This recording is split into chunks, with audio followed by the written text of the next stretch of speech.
If it hurts, you ain't the brakes, we'll get you, don't let us put on more speed. Protect our kickers, our quarterback, our lead, our ball game. All obstacles, block, cut, sides, two games after this win in. Press you again, we're here for the first mate. Can't fight you there 6 minutes.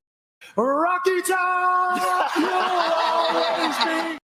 All I know is go Vols, because that's all I know. Go Vols!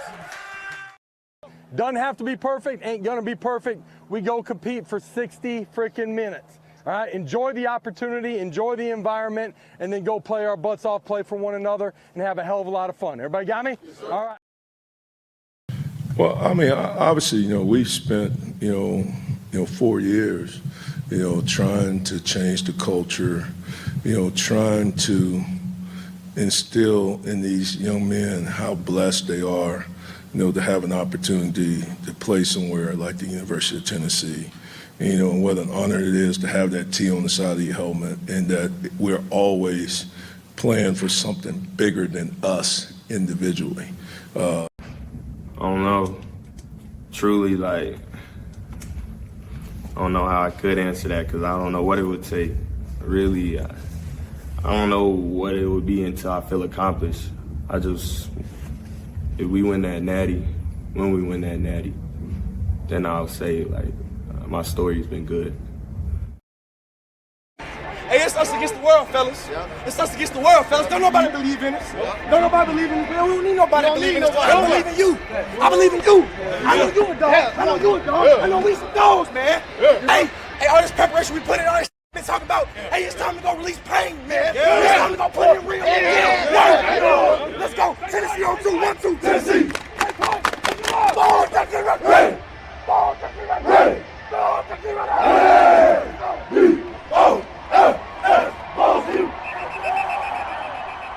To be the man, you gotta beat the man, and I'm saying, woo, right here. But you know what? Let's talk a little Vols. That is not me trying to take any shine away from the phenomenal channel Talkin VAWLS that my guy Boogie Bentley runs. So shout out to them. But let's talk a little Vols here.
Welcome to the Talkin VAWLS Network. My name's Boogie Bentley. Hey, I need a favor bright and early on this Monday morning. I'm in trouble again. That's right. I'm in trouble. I did it again. I don't know what I did. Facebook is still trying to determine whether or not I'm a human or I'm a robot. And they determined that I was a human. They let me start promoting the show again. We had almost 400 people in here last night. We had a great show. Everybody enjoyed the show, and this morning Facebook said, we don't know if you're AI, you're a robot, or you're a human, so we're not going to allow you to post anywhere on Facebook to let your audience know that you're going live on a Monday morning with Eric Cain of VolQuest.com. So I need you guys to do the work for me. I don't have a marketing team. I'm poor. I'm broke. I need you guys to be that marketing team. So come on in, smash the thumbs up. That's easy. The hard part. Now the hard part. Share the link. Share it on Twitter.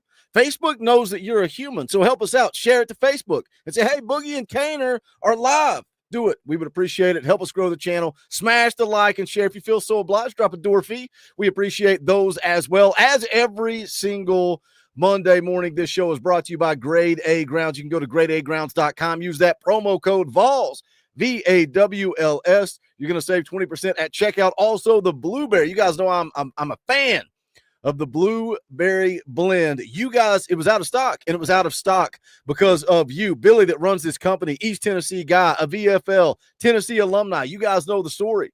It makes sense. The partnership makes sense, but they also have a great product, and you guys liked it so much, you put him out of stock. He had no stock. He just sent me some new blueberry blend. He said, Boogie, we're back in business. We're cooking. So go to Grade A Grounds. Do it quick, because if you don't do it quick, the blueberry is going to be gone again because of you guys. So get in where you fit in. GradeAgrounds.com. Again, they do fundraisers for schools, athletic events, athletic teams, your kids' T-ball team. Go check them out. All kinds of information on their website to learn about that. But GradeAgrounds.com, promo code VAWLS, VAWLS. Let's get Cainer on here on a Monday morning. Plenty to talk about. It is Gator Hater Week. You are Locked On Vols, your daily podcast on the Tennessee Volunteers. Part of the Locked On Podcast Network, your team every day.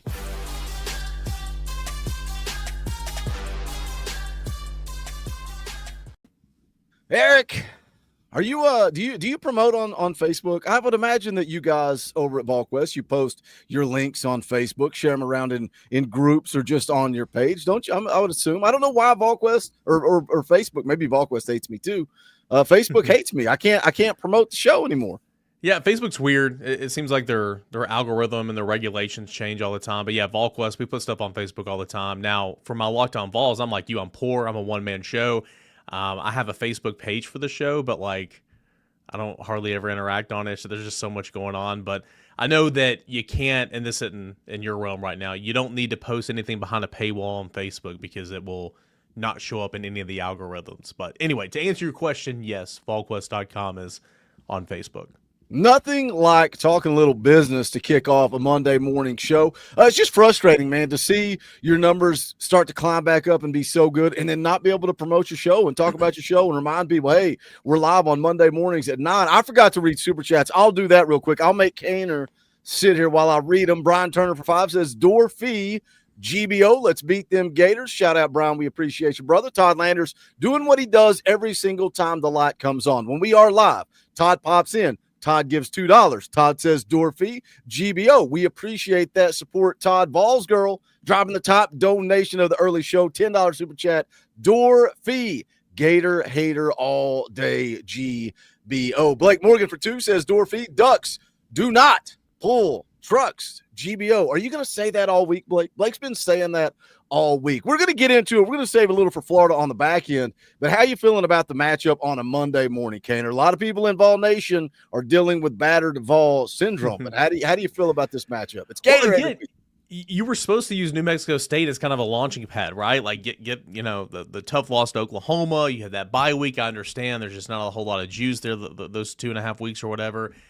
But you were supposed to just go do whatever you wanted to against New Mexico State and kind of sprint into Florida week. And, I mean, you won 42-9. I mean, you blew them out. The game was never in question. It was a complete domination. But everybody left the stadium, Boogie, or everybody watched at home kind of, went and flipped to another game. They're like, man, yeah, Tennessee didn't play very well. And so, again, that just doesn't give you the best feeling entering this week. Having said that, I mean, Florida 3-7. You can throw the record out of the window here. I mean, they played Ole Miss very well. They played Georgia a few weeks ago very well. It's interesting, the Kentucky game. Kentucky clearly the worst team that's played during the stretch, and Kentucky just beat the crap out of them because they got down early. And I think that they kind of quit in that football game. But clearly the team overall is not quitting if you're in a football game. I mean, they took Ole Miss down to the wire. So they got talent. Anybody that says Florida is not talented, it's one of the most talented rosters in the Southeastern Conference. Tennessee's a better football team. Tennessee's been the better football team in this matchup several times. We know the stat. Tennessee hadn't won down there since 2003. It is what it is. I think Tennessee's got a great chance to win down there, but you go down there and you turn the football over twice in the first half, you don't have an established run game, a consistent run game all the way through, you will lose. So Tennessee's got to go down there and play well, or Tennessee will lose. You can lose playing anybody on the road in the SEC. We know that. We talk about that. We've seen it all this year. We've seen it all last year. Parity in college football is a real thing. But if you look at these two teams on paper, and you take away, I've been saying all for the last 48 hours, I've been saying y'all are scared of the jersey. Y'all are scared of the logo on the helmet more than you are the team. You brought up a good point. They didn't quit against Ole Miss. They went out there and competed. What does that do to them? Like, where is that football team's mindset after you get the absolute brakes beat off of you by Kentucky, but you don't quit, you don't roll over, you go compete against Ole Miss, and you get beat again? Now you're not bowl eligible. I think week by week by week, more of those players are going to start to check out and start to look ahead to next year, whether that means they're going somewhere in the transfer portal or they're just looking to a clean slate in 2026. But when you look at the teams on paper, Cainer, again, you got a team that's 3-7. They fired their coach. They got beat by South Florida, and they got boat raced by Kentucky. On the other side, you got a team that's 7-3, and all 3 losses come to top 10 opponents. All 3 losses can come down to a handful of plays. This team could be sitting here 9-1, 10-0. That's not out of the realm of possibilities on paper. On paper, which team are you picking if you don't see a logo and you don't see the stat 2003 in the swamp? That's what has us triggered. On paper, it's Tennessee by multiple touchdowns. I mean, it's no contest. I mean, Florida, they play really good defense to begin the season, and I think 3 of their last 5 games they've allowed 30-plus points, and that's obviously not good for the Gators. But they were playing some really good defense early on in the year, and that's kind of fell off some. I mean, we know the talent that DJ Lagway is, but obviously he's a turnover machine. He's throwing a league-high 13 picks. Here's my favorite stat when I was writing my first glance that's going to come out later today. Florida's 33% touchdown rate in the red zone. They've scored 19 They scored 19 touchdowns on 30 red zone trips at 63%. Tennessee has scored 37 touchdowns on 51 red zone trips. So Tennessee has scored 37 red zone touchdowns. That's 7 more red zone touchdowns than Florida has even made it to the red zone. I thought that was a very glaring stat just to show you the differences in the 2 offenses this year. But anyway, I mean, there's a ton more stats like this. Tennessee on paper wins 10 games out of 10 games, but you don't play the game on paper. And this is going to be a game, the first game down there in the swamp in over a month, the first game since Billy Napier's been ousted. I think that we had our friends over at On 3 on the or Gators Online on the Rocky Top Rewind last night, and made a really good point saying that when you finally get rid of the guy that nobody wants, the fan base kind of comes together a little bit. So I'm intrigued to see what that environment is going to be like after not being at home for a month. Everybody's on that lane train right now. What's going on there. But again, if Tennessee can go up and get an early lead, I'm wondering how long that stays up and stays that crazy raucous environment that we're used to in the swamp. But I'm expecting a dogfight. I'm expecting it to be the most hostile place Tennessee's played all year long, because that's how it goes for Tennessee down in the swamp. It's up to the Vols to go out there and take the wind out of that fan base and take some noise out of that stadium, and we'll see if they can do that. Got a $5 super chat from Kevin Smith. Shout out, Kevin. We appreciate it. Morning Vols, hit the like button, share the video, help put dinner on Boogie's table. Yeah, man, we're not going to eat tonight unless you guys drop your door fees. We need that support. Man, I'm trying to sling merchandise last night, Cainer. I got bonfire pulled up. We're selling Christmas ornaments now. We got a Buck Fama Christmas tree ornament that I'm trying to get people to buy and hide on the Christmas tree. And then when their wife finds it and freaks out, it's going to be hysterical. But I'm slinging merchandise. And I asked Coach, I said, Coach, do you know where all the money goes that we make on bonfire? Do you know what I spend that on? And I'm cueing the soft music in the background. I'm trying to have this heartfelt message. And he says, to video games in your background? No, it goes to the Bentley family Christmas. It goes to the kids. It's giving to the kids. Oh, freaking Coach. Big Kahuna from Hanahuna for 2. Says door fee GBO. Shout out Big Kahuna. We appreciate you as well, my fan. You mentioned my friend. You mentioned the atmosphere, the environment down there in Florida. I fully expect the 85 Bears to show up again. Yep. That's just the battered Vol syndrome.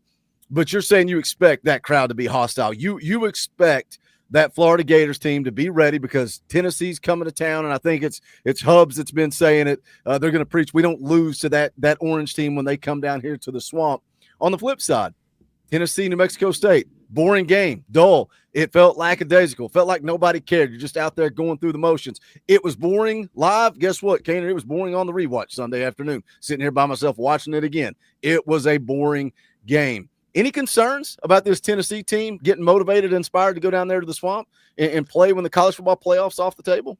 Yeah, real quick, one more time. If you get tired of the 2003 stat this week, just present it a different way. Say this isn't any better. It probably sounds worse. But say Tennessee's not won in Gainesville since 2003, a streak of 10 games spanning 22 years or 8,099 days total. 8,099 days total, which I don't need that stat in my life. How old were you in 2003?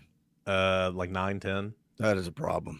It's pretty wild. All right, back to the question at hand. Yeah, I mean, concerns, no. I mean, like, I guess concerns some of the injuries that happened in that football game. You know, where's Miles Kitselman this week? I mean, he was in some serious pain. Again, I'm not a doctor. We'll see if Josh Heupel says anything today, or he'll just direct us to the Wednesday injury report because it'll be out this week. But I mean, Miles Kitselman was in some serious pain, and I would not be shocked. Just my opinion. If he were to have to miss this one. You know, Wendell Moy, where's he? I mean, he's one of your most important offensive linemen. He's one of your most versatile offensive linemen. He's been really good in this offense.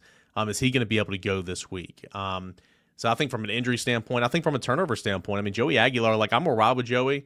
Like, that's the quarterback. He has done so much well this year. I mean, again, guys, frustrations, I mean, turnovers, like, I get it, but, like, he is literally leading the SEC 10 games through. In the yards, and he's tied for the team for the SEC lead with 22 touchdown passes. Like the dude's balling. So like that's your quarterback. I'm gonna ride with him. He's done more good than bad, but he's got to stop turning the football over twice in the first half each of the last 2 games. That's you just can't do that. And 2 of those 4 picks have come off a little bit of backside pressure, feet not set, just sailing it over the middle, and a safety's there. Like that's got to stop. It's got to stop. And so I mean that's a bit concerning as well, but. You know, that is not the way you wanted to play. The second quarter lull where they go, you know, interception, they go touchdown, touchdown, touchdown on 99 yards. And then you go interception, punt, punt, punt, half. Like that second quarter was abysmal. If you have a second quarter like that, then good teams will just crush you. A team like Florida will have ample opportunities to get on the scoreboard and chip away or take the lead or whatever, or build a small lead into a bigger lead. Like, you can't have those second quarter lulls like the third quarter lull against Syracuse and like we've talked about in years past. So, I mean, again, Saturday was kind of gross. Saturday just was not a very entertaining football game. I'm not going to sit here and say, oh my gosh, Tennessee's going to lose now, but it certainly didn't leave Saturday exuding a lot of confidence in my opinion, but I still think Tennessee's the much better football team. The same obstacles are still in front of me in this game, barring what happened on Saturday. Hadn't won down there in forever. Doesn't matter who the Gators are. Like you said, it's the 85 Bears. Can you overcome that? Can this fan base overcome that? Can this team overcome that? We'll find out. Marcus for 5 says Dorpy beat the Gators. Shout out, Marcus. We appreciate the super chat. We're starting to grow the chat. We've got about 130 people watching live. Help us out, man. I said it at the top of the show. Old Boogie is not banned. I didn't do anything wrong. All I did was promote my show on Facebook, and they said I'm AI, I'm a bot, I'm spam. So I need you guys to share the link, smash the like button, share it out. We would appreciate it. Joey Aguilar he's the key for me. He is the key to this game, and he doesn't have to do too much. He doesn't have to be the hero. He's got to be the guy that we kind of talked about back in the preseason when everybody's looking at his numbers at App State. Everybody's talking about his interceptions and how it's a concern. And we're saying, hey, man, you don't have to do too much. Just come in here, manage the game. Don't put the ball in harm's way. Now, that said, I agree with you. Joey Aguilar has balled out. I think one of the funniest things you've said, but also most accurate, you lost the Oklahoma game because of Joey Aguilar. You were also in the Oklahoma game because of Joey Aguilar. That is so spot on and accurate. But again, 2 interceptions against New Mexico State, 2 interceptions against Oklahoma. You go down to the Swamp and do that, it's going to get you beat. What is it? What has changed with Joey? Because early in the year, we could kind of defend some of the interceptions, right? One of them, he's trying to make a play, worked out like a punt. You had Braylon Staley falling down. You had a couple of tipped. But here lately, we've seen more of the Joey that we were concerned about. The gunslinger, just throwing it up into harm's way. You mentioned footwork. You mentioned pressure. I think the offensive line and pressure is a huge concern. I'm asking you 17 questions at once. Is the offensive line struggling with the addition of Dave. And I'm not putting that on Dave. I think Dave's played very well, but now you're moving Jesse Perry from right tackle inside to guard, who he's got to kind of get his feet wet moving back inside. The offensive line seems to have regressed, and I get it. You're playing against Oklahoma, one of the best defensive lines in the country, but you've also struggled to run the football. Yards per carry were down against Kentucky. They were down against Oklahoma. 5 yards a carry against New Mexico State, but I don't think that was good enough. I thought Deshaun Bishop gave you some juice there. He made the running game look better by the cuts he was making, the reads he was making, getting north and south. I thought Deshaun Bishop kind of made your offensive line look better than they were.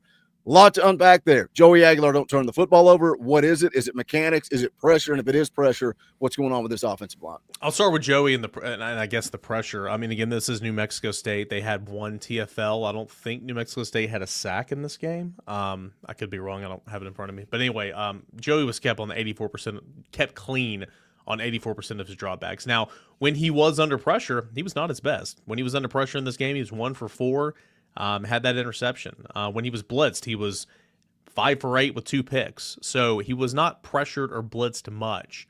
But when he was, it kind of forced him into those bad decisions, unfortunately. And I as far as Deshaun too, I'll kind of hopscotch around this as well. Like, you're 10 games into the season, and I like Star Thomas and I like Peyton Lewis. I think they're good football players. I mean, Deshaun Bishop is far and away the best running back you have on your team. It's not even close. And you're 10 games in, and we know that.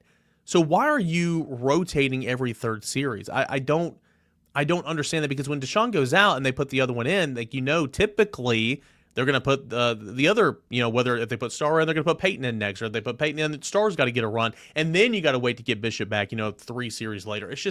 It's frustrating because, again, he's clearly your best running back right now. So I've thought the rotation's been weird all year long. I certainly thought it was weird the other night. I mean, you got to ride the hot hand. If Deshaun Bishop or if Star Thomas or Peyton Lewis, whoever is cooking down there in the swamp, leave him in. Let him go get to work. That's just kind of my opinion. Back to Aguilar. Footwork, I think, is the big deal. Now, the interception over the middle, both against Oklahoma and against New Mexico State, his feet weren't set. He felt that backside pressure a little bit. It sped up that clock a little bit, and he just and the one against Oklahoma, the one I'm talking about right before the half, just a dagger, because it gave 3 points immediately to the Sooners heading into the break. And Tennessee's defense actually came up, made a 4th down stop, right there at midfield following this pick that I'm referencing from the other night. So Tennessee's defense bailed him out there, but I don't know. It's just like the throw to Kitzelman, which, again, that's 3 interceptions that touched Kitzelman's hands at some point this year. Now, I'm not trying to say that was a good throw. It wasn't. It was not a good decision. That was some backyard football stuff. And he completed the pass to Star Thomas doing the same thing, and it looked great, right? But you just got to – there's still going to be some of that mentality in Joey Aguilar. Unfortunately, it goes against you sometimes, and it went against him a couple of times the other night. So, again, I think you just need to take a deep breath.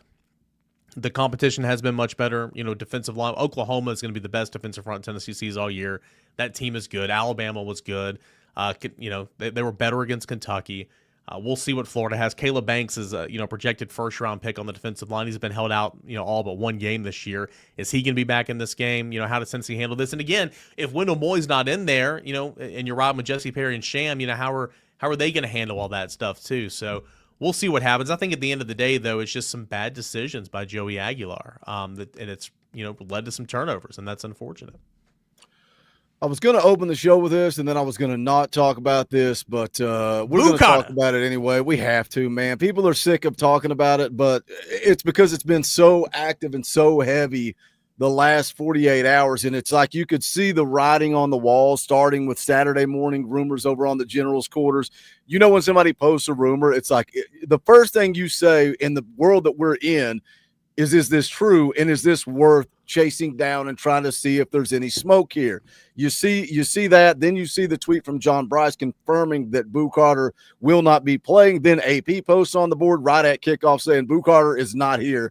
And I knew that was the beginning of the end. But it goes back right before fall camp. You can even take this back to prior to that, when you're talking about negotiations for NIL money in the public eye. And I get it. That's college football in 2025. I think the graphics are comical.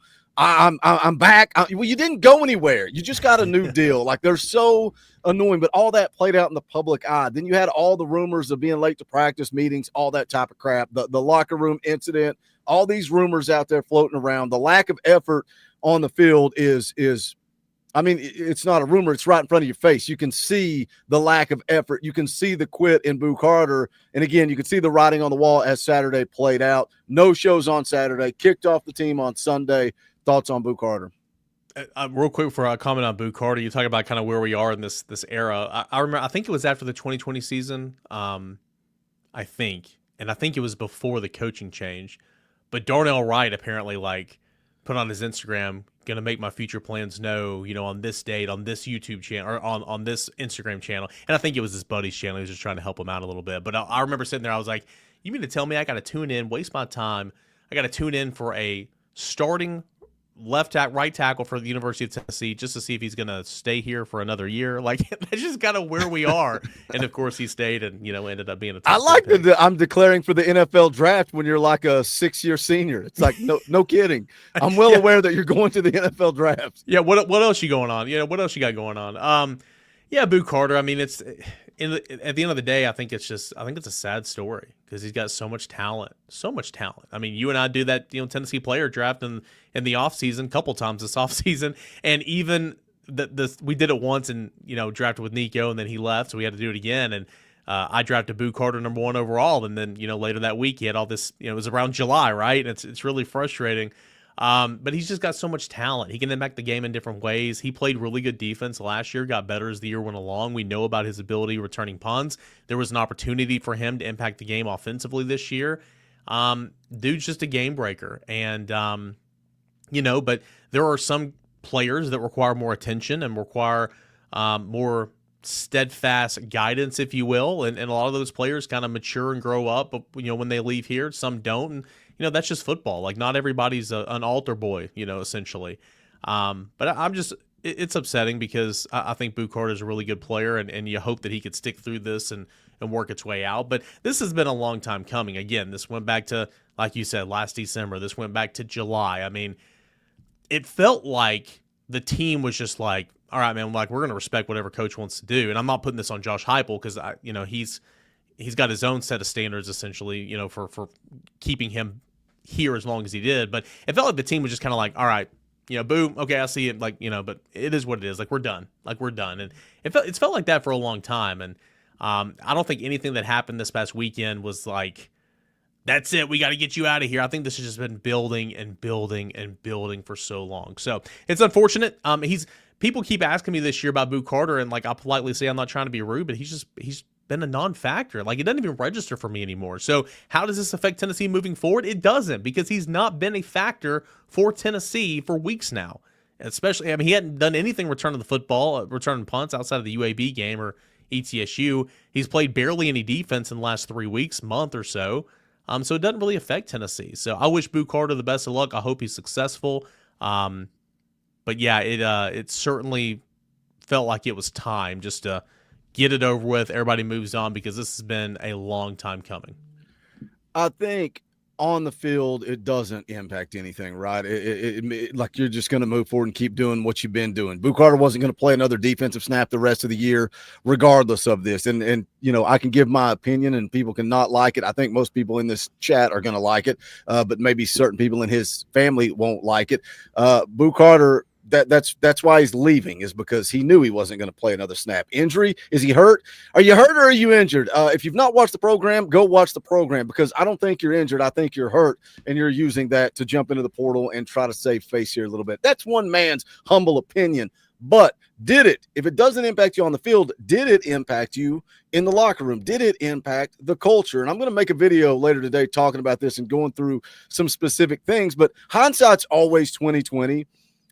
Do you think Josh Heupel handled this the right way going back to prior to fall camp? And again, hindsight's 20/20. But when you look at it, and I like the way you're talking about it, because when he said the leadership council let Boo back on, and Josh Heupel made that decision to let Boo Carter work his way back, we had a lot of conversations on this channel about how we hope that was the moment that Boo needed to turn that corner and understand how he needs to handle his business. Maybe that wasn't it, but maybe this is. Maybe having to enter the transfer portal. And I don't know how this plays out. I saw the list of teams. We'll see where Boo Carter ends up. If he has to humble himself and transfer down and go somewhere where nobody cares about football, is that the turning point that Boo Carter needs? But then again, some people never make that turning point, right? They never understand. They never make those changes that they need to make. But when you look at the way Josh Heupel handled it, do you think he handled it right? A lot of people think he should have kicked him off prior to fall camp. I don't know that I agree with that. And then on top of that, do you think this impacted the locker room? Do you think it impacted the culture on that defense? I think each head coach, Josh Heupel, obviously we're talking about now, kind of goes through a list of things that, they want to check off in order to kind of complete a situation like this. I mean, first and foremost, these coaches spot these guys. I mean, it wasn't hard to spot Boo Carter. He was really good. Recruited these guys, develop relationships, get them to commit, get them to sign, get them on campus, develop them. I mean, it's not just so easy. Just get rid of them. I'll just get rid of them. I mean, it's a big part of their lives. I mean, you don't want to give up on a kid. Okay, like Josh Heupel did not want to give up on Boo Carter.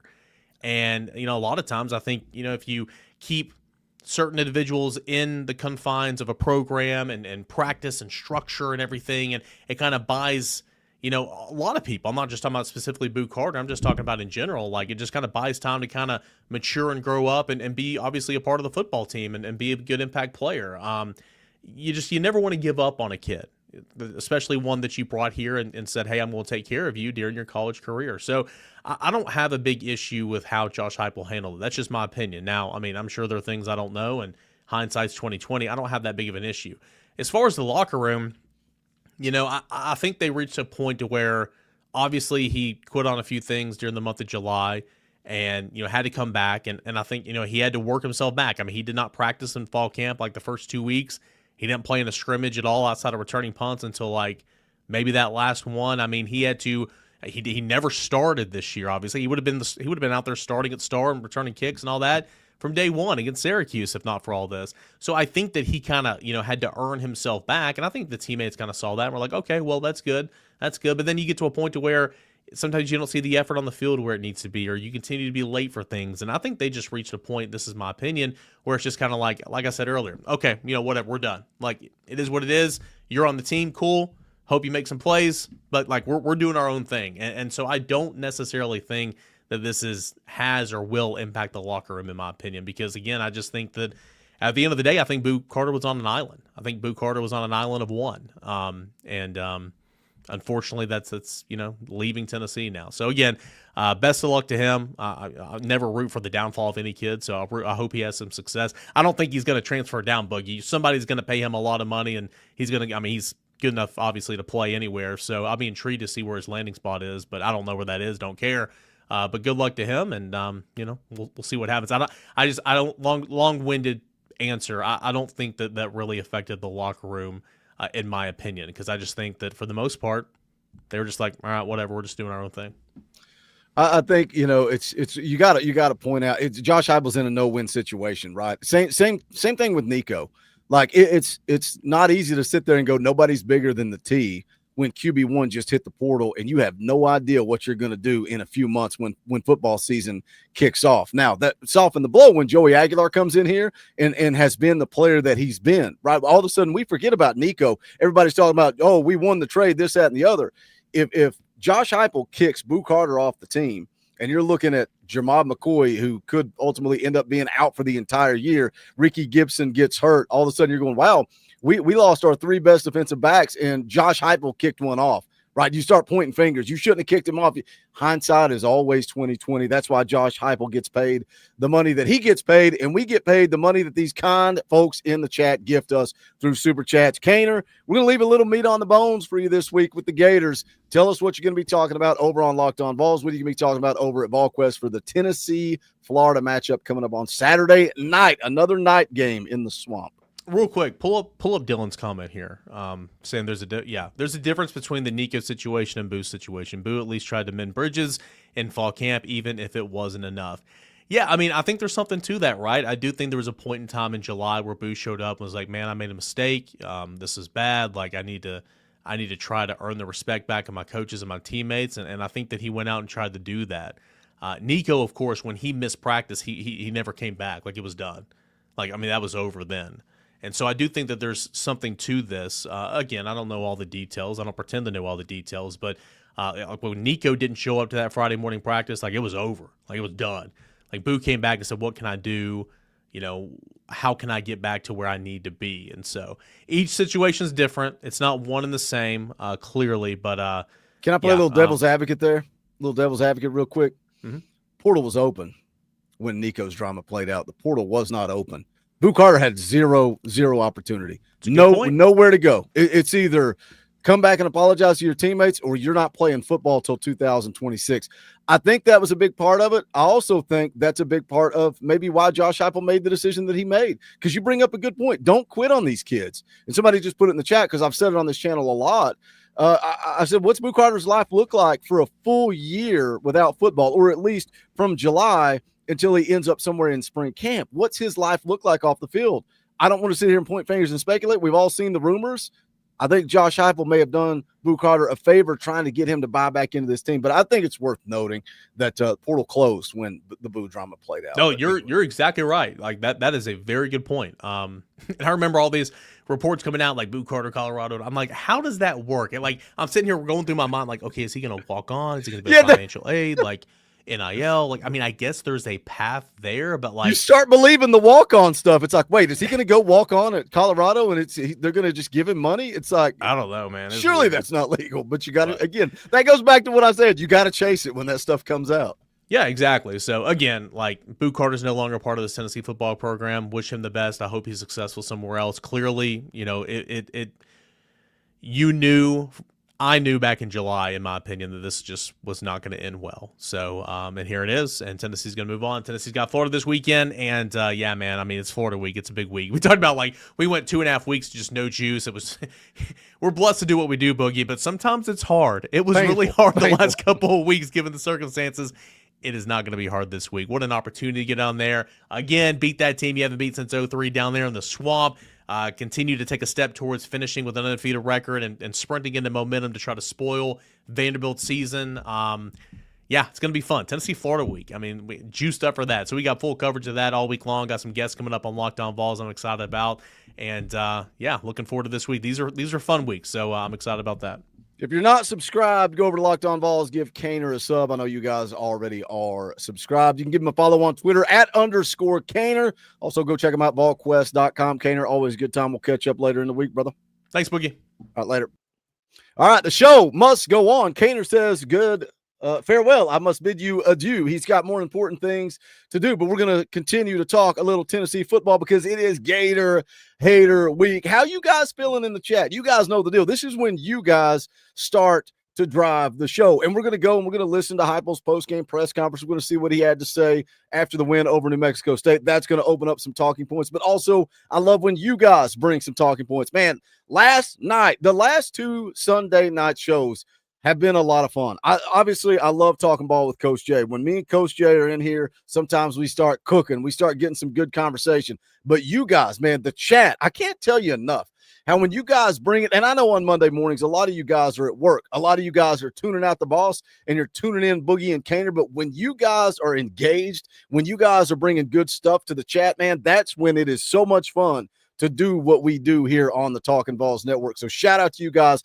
Last night was a lot of fun. If you missed that, it was supposed to be a fan call-in show. But 2 weeks in a row, you guys have said, no, shut it down. No fan calling. We just want Boogie and Coach Jay. So that's what it was. About an hour and a half of me and Coach cooking. It was good stuff. Go check it out. But also, if you like what we do here, smash the thumbs up, share out the link, the easy stuff, the hard stuff. If you're not a member of the channel, if you don't have a power T beside your name, I see a few of you in the chat. You're here every time the light comes on. If you're not a member, hit that join button. It's $1. You got $1 in your pocket. Is it worth it to keep the channel going forward? Hit the join button down below. There's also a link that I'm putting in the live chat right now. If we get 35 new members, or you guys gift 35 memberships, we'll give away some free Talkin VAWLS merch. Or if you just want to buy that merch, you can go to bonfire.com/store/Talkin VAWLS. Here's the brand new Christmas ornaments we're talking about. I'm challenging you guys. Get the Buck Fama Christmas tree ornament. A few of you guys have already bought them. And here's the challenge. Put it on the Christmas tree. Don't tell your wife. Hide it on the Christmas tree, whether you put it in the back, make it a game. Do it every single Christmas. Hide the Buck Fama ornament somewhere on your tree. You want to take it a step further. Take it to your mom's house. Take it to your grandma's house. Take it to a relative's house and hide the Buck Fama Christmas tree ornament. Don't tell them about it. Just hide it. And then when they take the tree down, they're going to go, what in the world is this? I'm challenging you guys. Bonfire.com/store/Talkin VAWLS. Got a brand new 15-ounce coffee mug. Got some tumblers. And then we got the Old Faithfuls, Talkin VAWLS, t-shirts, hoodies, long sleeve shirts, whatever you got. Whatever you want, we got at bonfire.com/store/Talkin VAWLS. Rivalry shirts, parody shirts, all that good stuff. We appreciate the support. I said it last night, and I'm not joking. It really does. All the support, all the proceeds from the merchandise sales, that's what we use to buy our kids Christmas presents every year. So I'm grateful for the support from you guys by picking up merch. Whether you pick up merch, whether you're a member of the channel, whether you drop super chats, or whether you just hang out, man. Whether you just hang out in the chat and are a part of this community, that's what it's all about. So we are grateful for that support. Tennessee Tonto for 2 says, do we get another shot with Shady Hayward? Never say never, man. Never say never. And that's why, like I tell some of you guys, man, be careful what you put on the internet, right? Be careful what you put in the comment section. If I make a video talking about Shady Hayward decommitting, or I make a video talking about Shady Hayward flipping, or I make a video talking about David Sanders, right? Hey, guess what? Dave's family was religiously watching this channel, and I had no idea. No idea. Be careful what you put about Dave when he's taking a visit to Ohio State, and you comment and say, good riddance. We don't need him. All he cares about is money. When you don't know if that's true or not, be careful, because Dave ends up in, and then guess what we find out? He commits to Tennessee, and then Austin Price calls me immediately after the commitment and says, hey, I gave your number to David Sanders. They want to connect, and they want to come on the show. You never know who's in the chat. You never know who's in the comment section. So when Shady flipped, man, don't be jumping on the internet. Don't be jumping in the comment section. Don't be jumping on Twitter and say, screw Shady Hayward. No, we need Shady Hayward. I would love to get Shady Hayward. Never say never. We'll see what Shady wants to do. You know money's going to be involved, right? It's the transfer portal NIL era. Timothy McGee for 5. I still think less option routes, more timing routes. Maybe drop the Hail Mary percentage to 40% and teach your dang quarterback to check it down. Well, he's tried, Timothy. He's tried to check it down, and what happens when he checks it down? Some of the running backs can't catch the football. I know, Timothy. Less option routes, more timing routes. Dude, Shady Hayward loved Tennessee, man. That one stung. That one hurt. We talk about the relationships we build, bringing these kids through the channel, getting to interview them, getting to hang out with them, getting to talk to them, talking to Shady off the record several times. That kid loved Tennessee. He loved Tennessee. I hate that it played out the way that it did. But again, when you build those relationships and you have a kid that loves Tennessee, when an opportunity like this happens, never say never. Back channel communications. Tampering is happening all around the country. I would say I would hope somebody is going to reach out to Shady Hayward. Let's jump over here. We're going to take a listen to Josh Heupel's post-game press conference. You guys know the deal. You guys drive the show. You guys want something you want to talk about. You want to talk more about Boo Carter. You want to talk something about Florida. You want to talk about a matchup, whatever you want to talk about. You guys know what to do. But let's take a listen to Josh Heupel's post-game press conference, see what he had to say. I would imagine he was not very happy. Good night. Good evening. Love the win. I thought defensively played well in the first half. Getting off the field, did a good job at the line of scrimmage, handled some of the perimeter screen game really well. Offensively, a little bit up and down in the first half. Execution, really the turnovers hurt. I thought defensively they did a good job responding to those, and then offensively getting points off the turnover. And obviously Will Wright, big play in the second half too. So, still a lot of things to clean up here, get back to SEC play next week, and, go on the road. So get ready to go. The frustration in that game against New Mexico State is him talking about, the defense played pretty good in the first half. The backups gave up that late touchdown, but, offensively it's 21-3 at the half. But it all comes back to the turnovers, and that bleeds right into Brian Turner's super chat. Thank you for the $5 super chat, Brian. We appreciate you. Says as long as we show up, don't turn the ball over, force some turnovers, let's end the streak. Turnovers are my biggest key to this game. It's the biggest key. It's if you go down there and protect the football, I think Tennessee wins this game. And I think when you look back at the New Mexico State game, if Joey doesn't turn the football over, you're cooking. You're moving right down the field. I mean, how much difference is going into the locker room 21-3 versus going into the locker room 35-3, right? If it's 35-3, you feel a whole lot different. If you go down and score instead of throwing the picks, and it's just, man, it's New Mexico State. Nobody's excited anyway. Nobody cares anyway. We're half asleep going into kickoff, and then Joey just lackadaisically throws it out there. Miles Kitselman, I guess I'll fight for it. Oh, no, he's got the ball. I probably should fight for it. Interception. I think if it's 35-3 at the half instead of 21-3, I think there's a good opportunity you start the second half with Jake Merklinger, and you actually get some run out of George McIntyre. You actually get some run out of those backups. Don's here. Don's full of piss and vinegar. He has been for a couple of weeks now. He says, win out and I'll shut my mouth. Will you? I don't think you will, Don. I think you'll come in here post-game. This is just my opinion. Shout out Don. He's here all the time. I think you'll come in here and say that Florida wasn't very good. I think if Tennessee goes down to the Swamp and wins, you'll say they only won because Florida wasn't good. We can only beat Florida because they were a 3-7 team. Cool, we beat Florida, but they lost to South Florida. They suck. Cool, we beat Florida, but they got boat raced by Kentucky. They suck.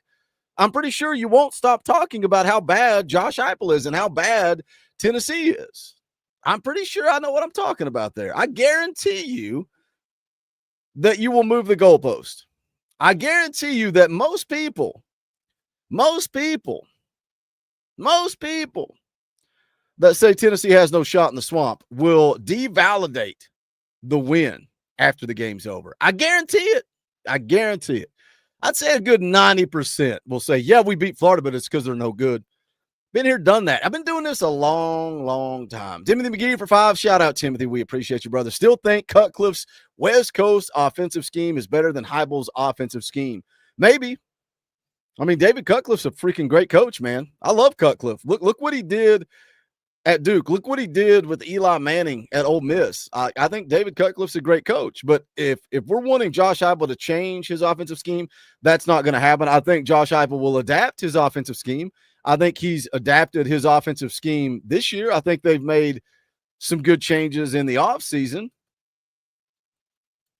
But when we question Josh Heupel and we question his offensive scheme, I'm going to the NCAA website right now just to see exactly where. Tennessee is second in the country in scoring offense. Second. 43.4 points per game. A little under 2 points below North Texas, who's leading the country. So is Josh Heupel's offense a problem when you're almost leading the country in scoring? I mean, it's hard to get much better than second in the country in scoring. So I think Josh Heupel needs to tweak some things. I think Josh Heupel needs to work on some things. But I think Josh Heupel's offense works. I think it works, especially when he has a quarterback that can run it. Eden Wills for 2, more halfback screens. What the F does the offensive coordinator just hate to play? Eden, I think I was talking about this either last night or in the postgame show. I don't remember which one. I agree with you. And if you go back to earlier in the year, I can't remember if it was the Syracuse game, the ETSU game earlier in the year, ran a little halfback screen to Deshaun Bishop, and it was a beautiful play design, man. It looked like it was going out to the flats. They turned it back to the inside, little halfback screen, picked up a ton of yardage. I don't know, man. I agree. I don't have an answer for that. I would love, you don't need to run 5, 6, 7 of them a game, but sprinkle one in every now and then. Sprinkle one in. I agree with you. And that goes back to what I'm talking about, man. That's what I'm talking about. Josh Heupel's got to tweak some things. And they did. They did tweak some things. I do think you can see the offense grow and adapt from last season to this season. Now, how much of that's quarterback play? How much of that is Joey Aguilar's play? How much of that is what Joey Aguilar can manage, what Joey Aguilar can comprehend when running this offense? There's a lot to it. I was thinking this. Kong's in the chat. Shout out, Kong. You're not wrong, because as I was speaking, you ever in the middle of speaking and then you're having a thought in the back of your head? I'm like, man, there was like 6 minutes ago, I was talking about the wide or the running backs dropping the ball all the time when Timothy dropped the super chat and said we should check down more. I'm like, yeah, we should if our running backs could catch the ball. So, yeah, you're right. You're not wrong. Maybe we could run more halfback screens if the running backs would catch the ball. Fair enough. Fair enough. Touche. Touche. Adam, Josh, you said you had some things to clean up. Do you attribute anything like that to the off week and the rust that comes with that, or the fact that it's not an SEC game? Do you attribute any of the mistakes to that? I don't know that I would attribute it directly to that. During the week, I thought, there was a day where offensively, we weren't on edge at practice, and it's a fine line when you get to game day. It doesn't just happen. So I said that to him in the locker room too. And at the same time, it's not necessarily going to be perfect, and you can have expectations going into the game, but it's 11 on 11. So, Mike. I think it's expected. I wasn't surprised. VolQuest was kind of talking about this. Tennessee had a couple of practices this week that apparently did not look very good. And Josh Heupel bringing one up there, a practice where the offense didn't look like it had the intensity that we maybe want them to have. Why are we talking about it all for 2 weeks, man? Look at this fan base. Look at us. Like, we're deflated too.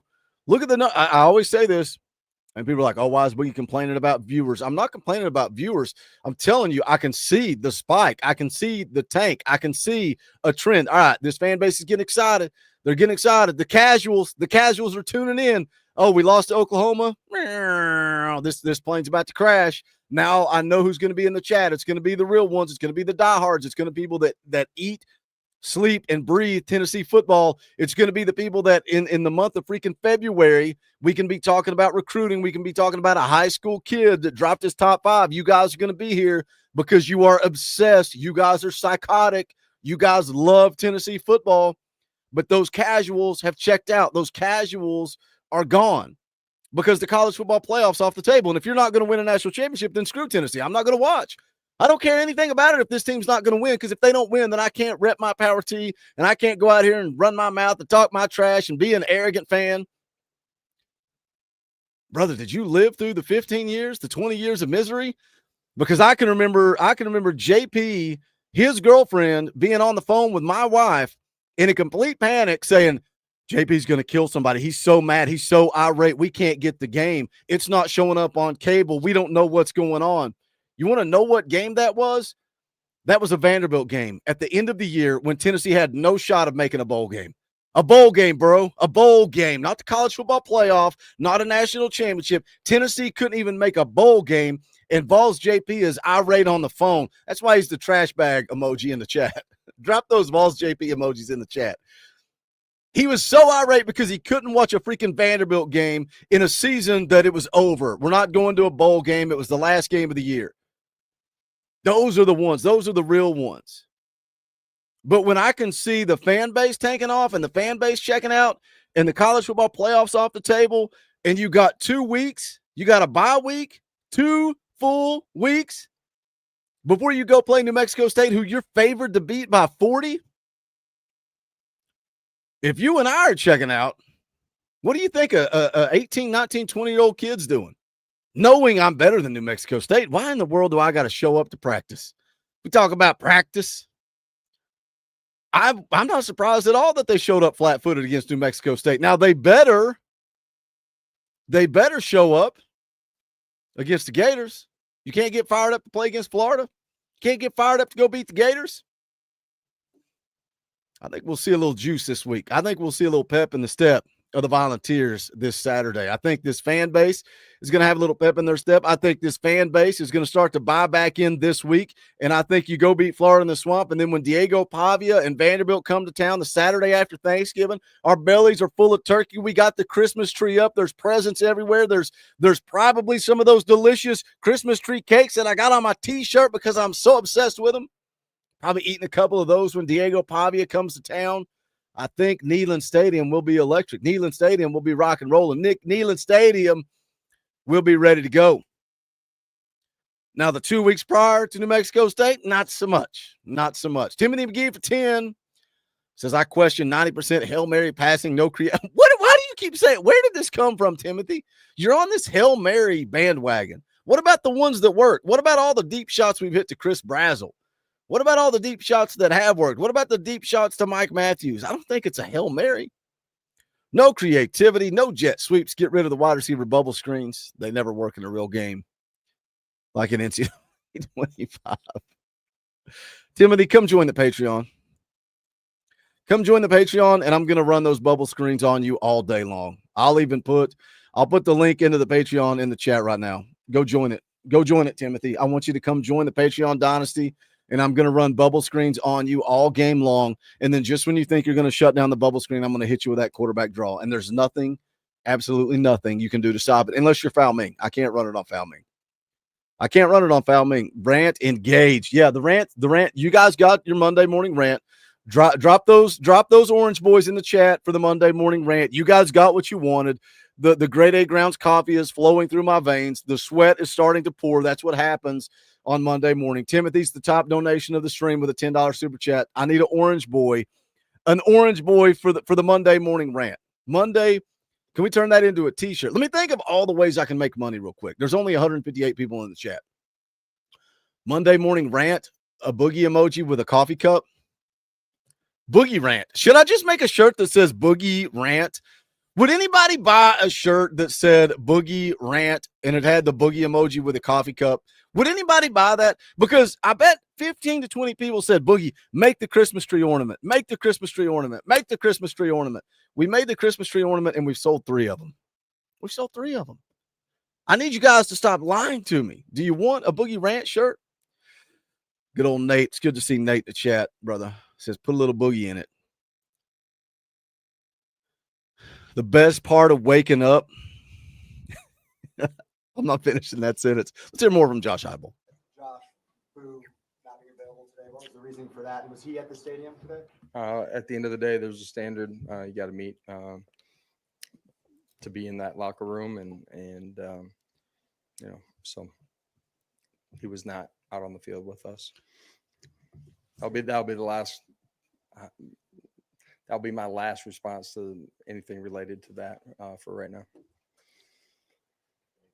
Coach, you had 4 different players score a rushing touchdown tonight. What was working so well for you guys on the ground? Ultimately, some of those drives got down there. We bust one. Great balance, and running through some trash. Joey pulls it, on short yardage play, and they don't have contain off of that pressure. And good job reading it by him. So, some good execution down in the tight zone, and down there you got to be able to run the football. Let's see here. Orange Blood Vol for 5 was at our first drive in the third quarter that we only passed 2 or 3 times and ran the rest, and I think the passes were even all to the running backs. First drive of the third quarter. Let's see. You ran a little quick pass to Mike Matthews, Bishop for 9, Bishop for 2, little swing pass to Bishop for 13, Bishop ran for 15, Bishop for no gain. Joey with a throwaway. Then he checked it down to Deshaun Bishop for 9. Then 4th and 1, you convert Bishop for 1. 1st and 10, Star Thomas with a 2-yard run. 2nd and 8, Star Thomas had the 21-yard touchdown. That is a heck of a memory, orange-blooded ball. I don't have that memory. I've got my drive chart. I chart every play during the course of the game and put it in my notes. So I flipped over to my New Mexico State notes. And, you're spot on. You had a quick little screen to Mike Matthews for 3 on 1st down. You had a throwaway. Other than that, it was a whole lot of Deshaun Bishop, a swing pass to Deshaun Bishop, and 2 Star Thomas runs. I really think that this team was trying to fix some things in the run game. And, they had some success at times running the ball. I like that they ran a little bit more to the outside than I remembered live watching the replay. They ran a little bit of outside zone and had some success with it. One thing I did notice, too, on the rewatch, and some of that was Foul Ming pointing it out, Coach Jay pointing it out in the postgame show. A lot of the times when Tennessee was running the ball, they were loaded, man. They were not out there with the wide splits. They were in tight, and not only were they in tight, you had 2 tight ends. You talk about 12 personnel. They had 2 tight ends in the backfield. Man, we're out there running freaking old-school type football. And New Mexico State stacked the box. A lot of run blitzing from New Mexico State that made it hard for Tennessee to run the football. But I really, truly think we call it a glorified scrimmage. It was boring. Somebody said, I felt like I was watching the orange and white game. That's because Josh Heupel used this game as if it were a scrimmage to work on things. And I think one of the big things they wanted to work on was running the football.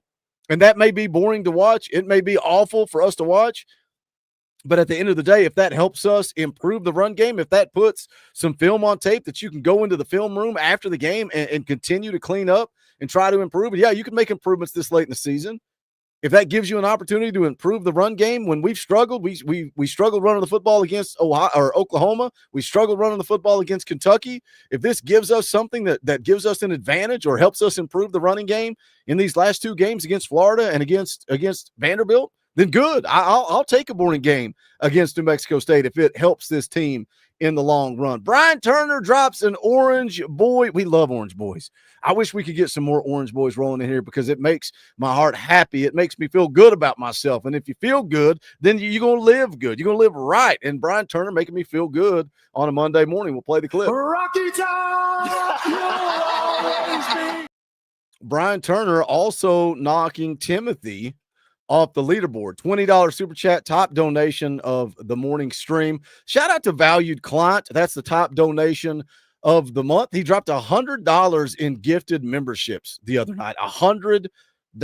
That ain't cheap, and we appreciate Valued Client. Also, Joel Certain, top donation of the year, dropped a $500 super chat. So shout out to Joel. But Brian, we appreciate you. He says, here you go, Boogie, rant away. We bring a Monday morning rant every Monday. I don't know what it is. Is it because I'm on here by myself?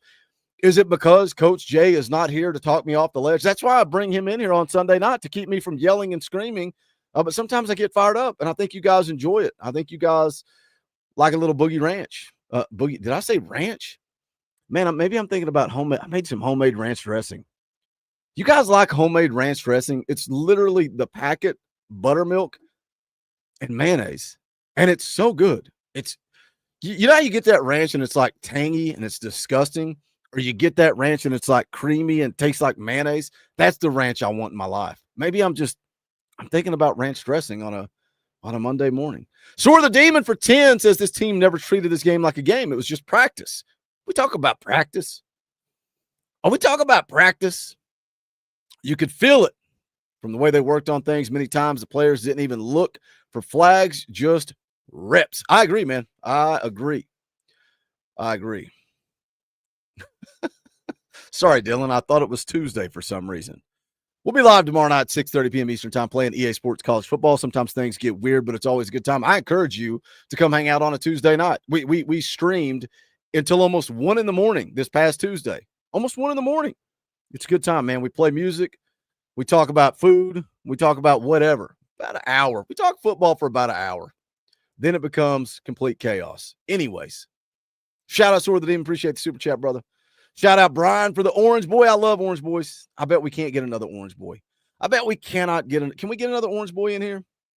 Or some gifted memberships? I really want to give away a free Talkin VAWLS shirt. I've got to get Chuck's in the mail. Where is Chuck? I've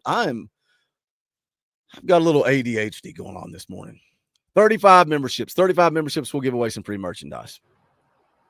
Josh, any update on Kitzelman or Moy or Bishop? Some of those guys got banged up there at the end. Yeah, I don't have an update on those guys. They'll get evaluated tomorrow, like everybody. In other words, we have no idea and won't have any idea. Josh, how have you seen George progress throughout the season, and what do you think of his limited time in there tonight? Yeah, limited time, just the way the fourth quarter unfolded. George has continued to get better in the reps that he gets during practice, the bye week. Obviously, a heavier load than probably a normal game week. I thought he went out there and handled himself well.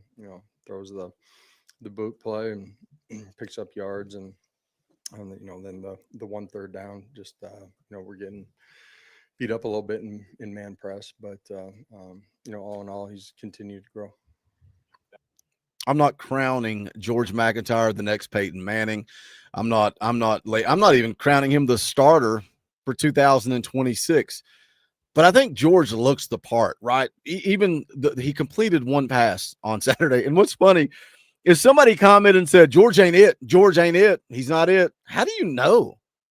Like, are you at practice? Like, that's why Heupel talking about him starting to develop and grow in practice. We don't get to see practice. We get to see George. I wish we could have seen more. That's what I want. Selfishly, I want George to get better. I want George to get some live reps because that is going to help him develop and grow, put some tape on film.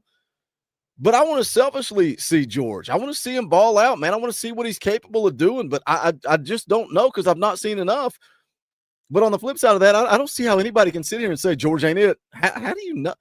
Like, you want to say that George McIntyre is not it because he went 1 for 2 for 17 yards against New Mexico State? You're making a decision about the career of George McIntyre based on that? He does look smooth, Gregory. That's all I can say about him and Jake. Jake looks awkward. George looks smooth. I'm basing that on a scrimmage and limited reps. That's it. That's all I can base it on. But George does look smooth. He does need to gain weight, and I think he is going to gain weight. I think, it's hard to put on weight in the season. When you're in game prep mode, when you're in game mode, it's hard to get in that weight room. But, yeah, he's going to have to gain weight. He's going to have to take it seriously. AP said something along those lines of George has to take it seriously when it comes to putting on weight. Man, I wish I had that problem. Are you kidding me? If somebody came in here right now and said, hey, you need to gain 20 pounds, I'm like, do you want it done by 5 o'clock? Or like, what do I have, a week? You want me to put on 20? I can put on 20 pounds in a week. No problem. No problem. You want it by next Tuesday? Got done.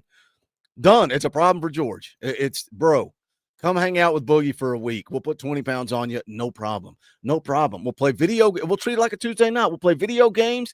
We'll get some Papa John's pizza. We'll get you a little pals in your life. Move east. Move a little east of Knoxville. Get a little pals in your life. We'll get G-Mac a big pal with cheese, maybe a chili burger, maybe a sauce burger, a couple of large fries, maybe a peachy tea. I don't know. Yeah, a box of those Christmas tree cake. Bro, you got a problem when you wear a T-shirt. You wear a T-shirt that has Christmas tree cakes on it. That's when you got a problem.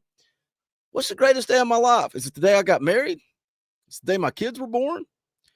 The day we adopted the little man? No, it's the day that the Christmas tree cakes come out. Every year I have the greatest day of my life. We just need to send George a box of Christmas tree cakes. Problem solved. Problem solved. Back to Eric. Josh, what did you see on the 2 interceptions from Joey? Yeah, the one is, intermediate concept. Ball's a little bit inside.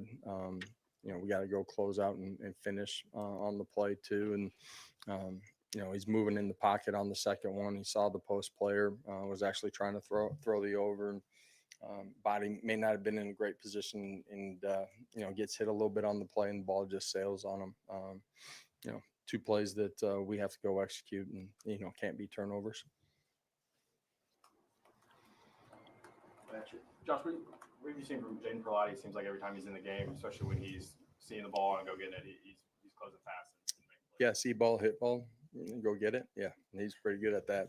Fast, destructive, violent, physical, and got great explosive power. And does a good job in his pressures. Obviously, the 15-yarder on the I think it was 3rd and 20 from the 20. You can't get 15 on that, but he's a young player that continues to grow. And Ty Redmond too. How have you seen him sort of handle being a freshman corner? Yeah. Life in the SEC, you're playing against really good competition. When you're young, they're going to try you, and there's been some ups and downs for him, like there is for every player during the course of a schedule. And I like his resiliency. How he competes on the practice field, continued growth, and going to be a great player.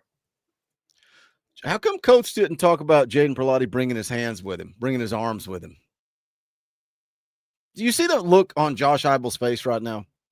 That's the way Coach Jay looked after Jaden Perlotti blew up that quarterback power. That's how Coach looked. That's how Coach Jay looked. He was so mad.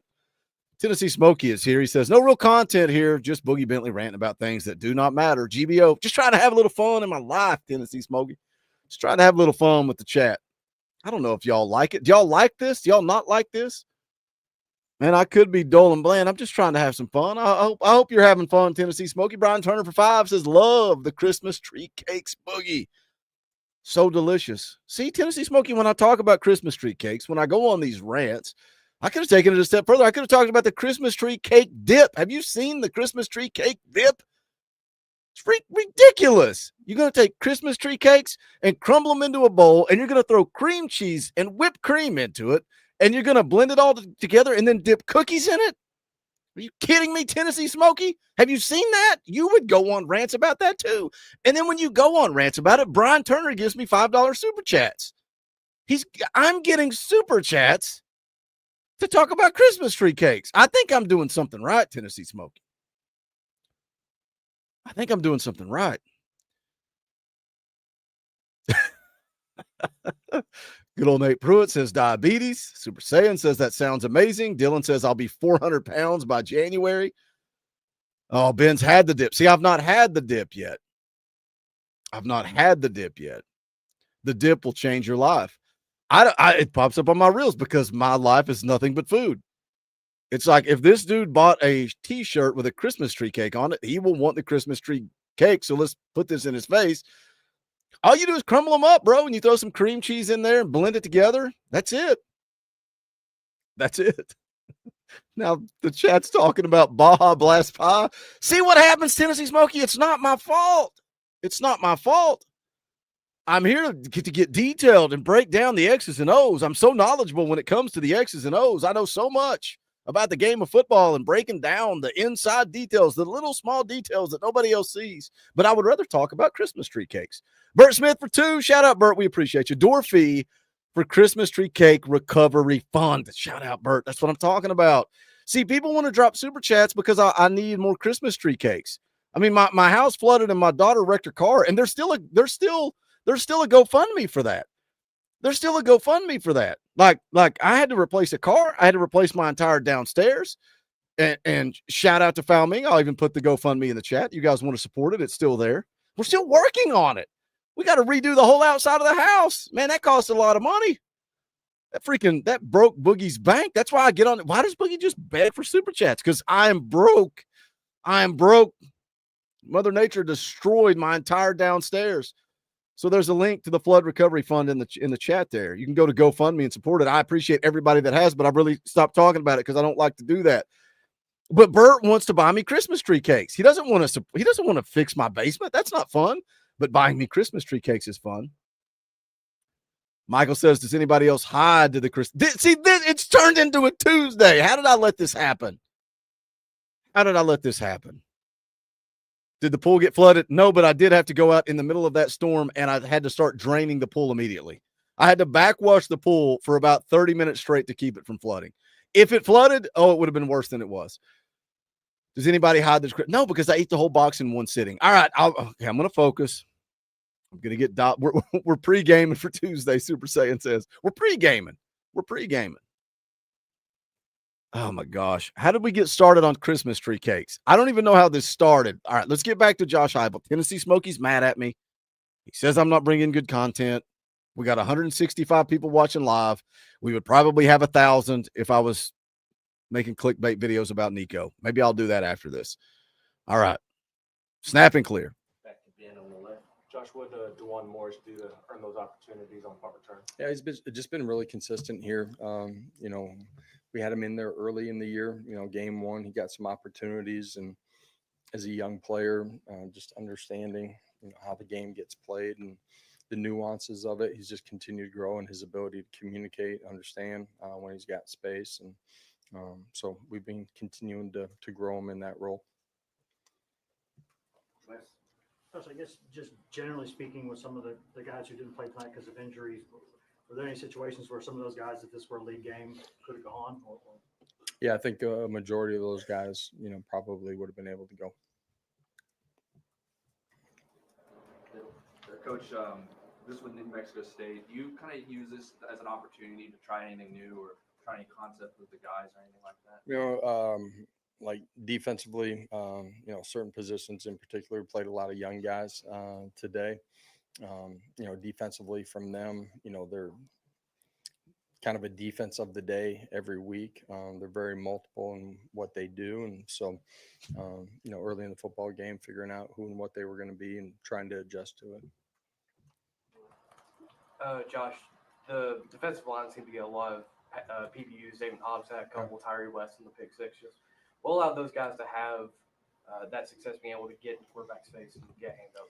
Yeah, I thought early in the football game, thought they would do it, but, a lot of RPOs, perimeter screen game, get the ball out quick as the game went on, and you were able to get into some third and long situations, second and long.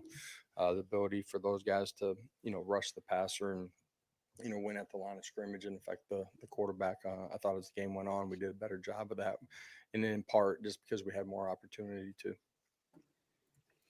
I know I talked about this last night. David Hobbs, dude, playing his tail off. What a game. It's something else when a defensive tackle leads your team in tackles for the game. And, man, he played his tail off. I don't care if it was New Mexico State. Doesn't matter. Led the team with 9 tackles, had 2 passes batted down. Then, of course, Tyree West had the tip pass that led to the pick 6 for William Wright, which is another fun moment, man. Seeing a kid that's been here, an in-state kid, a walk-on. He chose Tennessee. He chose the Power T, similar to Deshaun Bishop. You love seeing dudes like that have success, even though sometimes we may use William Wright's name when we're griping and complaining because our corners are hurt. Oh, you're going to have to play walk-on William Wright. Seeing him get that pick 6, man, that's something he's going to remember forever. Big, big moment in that game. Something Josh Heupel just talked about. New Mexico State's game plan to get the ball out quick. We saw Oklahoma do something similar. We saw this football team leading the country in sacks. They were getting after the quarterback. We talked about Jekyll and Hyde. How can we get home to the quarterback so well, force turnovers so well, but we can't stop a pass like it? And then we started to kind of trend away from that. People are saying, what's happening to our pass rush? What's happening to our sack? Why are we not getting the quarterback to the ground? Well, it's game plan, right? It's what other teams are doing to us. Now, on top of that, that makes it even more frustrating when you hear Coach Jay come on here and talk about space and how much space is out there between the wide receivers and the DBs. If it is their game plan to get the ball out quick, you got to play press coverage. You got to close the gap. You got to remove some of that space. If you know the game plan from Florida is going to be to get the ball out of their hand quick. Now, DJ Lagway, he's been better throwing the deep ball. So are we going to see that? Are they going to try to attack Tennessee over the top? And if they do we see this defensive line eat again? Do we see this defensive line get after the quarterback again? I can't remember. I've got the numbers here. DJ Lagway obviously has turned the football over a lot. He's thrown more interceptions than he has touchdowns at this point. They've allowed 16 sacks on the season. I don't know where that ranks nationally, but do you see this defensive line eat? Do you see this defensive line get after the quarterback if they try to attack Tennessee down the field? That'll be worth keeping an eye on. But if they don't, if their game plan is to get the ball out quick, freaking remove that space. Get rid of that space out there on the perimeter. It's exhausting.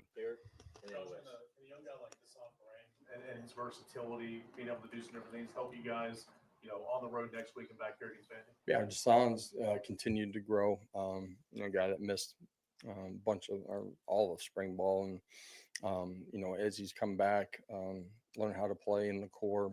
Extremely gifted out in space, natural. You saw him out there some tonight, but certainly has an opportunity to help us on the stretch, and we've been planning and working towards that. With Hobbs specifically, him going before he got hurt in camp, what kind of an off season had he had, and how much was he missed early? Yeah, he's encountered a couple of injuries before this fall, and I don't want to say that that's necessarily stunted his growth, but he's missed a bunch of time. I thought he had an elite offseason, and was playing really good football during the course of training camp. Him being hurt, Jackson Moy being hurt early in the year, certainly hurt us defensively. And then you throw in the corners. There's a lot of pieces of the puzzle that weren't there. Getting him back, getting him fully integrated, healthy, is a huge part, a huge help to us defensively. Last one to Page. Dude, I David Hobbs being healthy. David Hobbs, him having that game, him starting to come along it excites me, man. It excites me for the future. You look at this defensive line. I think, early in the year, we're like, man, talking about how much we miss those guys on the interior, Elijah Simmons, Omar, Norman Lott, Big Omari Thomas. We did, and we still do miss those guys on the interior, but now you're starting to see guys grow right in front of our eyes, man. That's the beautiful thing about college football. You recruit these guys, you watch them come in and you watch them develop and you watch them grow, and David Hobbs is going to be a leader for this defensive line next year. And then you got the young guys. Man, you got so many young guys. Isaiah Campbell, Ethan Utley got a lot of run in this game. Marion Dye is a young guy that excites you. How about Jaden Lofton? Jaden Lofton got a little run in the game last night. Shout out Uncle Kenny. Uncle Kenny, man, they got to make it into town and got to watch the game, and he shared a fun reel. If you follow the Talkin VAWLS account on Instagram, I shared it out on our story. I love that family, and I love just watching Jaden battle through injury, man, getting like his mindset after his knee injury in high school was second to none, man. Like his focus, his determination, this coaching staff reaching out to him saying, hey, you're our guy. We're ride or die with you. I'm excited about Jaden Lofton's future, man. I can't wait to see him get an opportunity, but there's so much young talent all across this football team, but also on this defensive line, man. I think truly, I think we're going to see this defensive line be a strength again next year. I hope Coach G sticks around, man. I hope Coach G sticks around. And when it's a personal decision, when he's dealing with stuff in his family and he may need to go back home, I get it. I understand it. Family is more important. But dang it, selfishly, I hope Coach G sticks around in Knoxville. Josh, it seemed in the third quarter you guys were really trying to establish the run. How would you evaluate the overall success you guys had in the ground game? Yeah, I thought in the third quarter, just structurally how they were playing things, that was something that we were pointing to, and I thought we went out and executed those scenarios, those opportunities pretty well in the second half. Thank you, Coach. We'll have players up here shortly. All right, that is a wrap on Coach Heupel's post-game press conference. Coach Jay finally decided to wake up. He finally decided to join us. He asked what he missed. You missed about a 35-minute lecture on Christmas tree cakes. That was the topic of the show. That was the topic of the morning show. I think some people enjoyed it. Some people don't. Some people don't like when I rant. Some people don't like when I have fun. Some people want me to be straight business. I'll try to be better about that. But if you do want to have some fun, if you do like organized chaos, if you do like rants and raves, come hang out tomorrow night, 6:30 p.m. Eastern time, EA Sports College Football. Typically, we play 2-3 games. Coach Jay will come on. We usually go head-to-head. We play against each other. Always, man, we have had a good rivalry the last, 4 or 5 games, back and forth, going on the road, home and away. A lot of fun, man. Coach will come on and play. And then we'll just hang out, man. That's what we do. We get some DJ Boogie going on. We play some tunes. We hang out. We build the community. That's what this channel is all about, is the community. That's what Tuesday nights are all about, is building the community. So come hang out, even if you just pop in for a few minutes, man. Come say hello. Come hang out. I appreciate you guys. I appreciate the support. I appreciate the members of this channel. I appreciate the super chats. I appreciate those of you that did donate to the GoFundMe. Again, I'll put the link back in the chat. By no means do I expect you to do anything. If you got a little extra money to give, we appreciate it. We are still recovering. I try not to talk about it, but we are still trying to bounce back from that unexpected expense. We're making our way back. We appreciate all the support there. We appreciate you guys picking up merchandise, bonfire.com/store/Talkin VAWLS. We appreciate those of you that support our sponsor, Grade A Grounds. Go to gradeagrounds.com, grab yourself some coffee, man. It's not just a sponsorship. You guys know this, man. I don't have a bunch of sponsors. I don't reach out to sponsors, but if it makes sense, it makes sense. Played in a golf tournament with Billy. He owns a coffee company, and we ended up talking. We connected. That was it. It had nothing to do with business. Like, we talked about Tennessee football. We talked about being self-employed, like chasing your dream. And that's what he did with his coffee company, man. He hung up his day job and was like, I'm going to try to do this, but it's not good enough to just do it. He's doing it, and he's supporting his community. He's giving back to his community. He's doing fundraisers for softball teams and little league teams and schools. And like, that's the type of company I want to support. So that's why we support Grade A Grounds, but they also make dang good coffee. Get you some of that blueberry blend. It is fantastic. Coach Jay Falming like to organize chaos in their life. Foul Ming likes his coffee like he likes his OnlyFans customers. Coach Jay likes his coffee the way he likes his defense. But go check it out. Again, all the links to all of that are in the description, man. Whether you want to support through memberships, through super chats, through merchandise, through the GoFundMe, whatever it is, man. I thank you guys. I appreciate you guys. This channel doesn't exist without y'all, man. And I'm grateful to get on here and talk Tennessee football every single day. That's going to do it for this one. Going to take a quick break. I'm going to come right back and make a video. Be dropping in about an hour and a half. We're going to get into it. We're going to talk about the culture at Tennessee. But this is the Talkin VAWLS Network. My name's Boogie Bentley. Go Big Orange.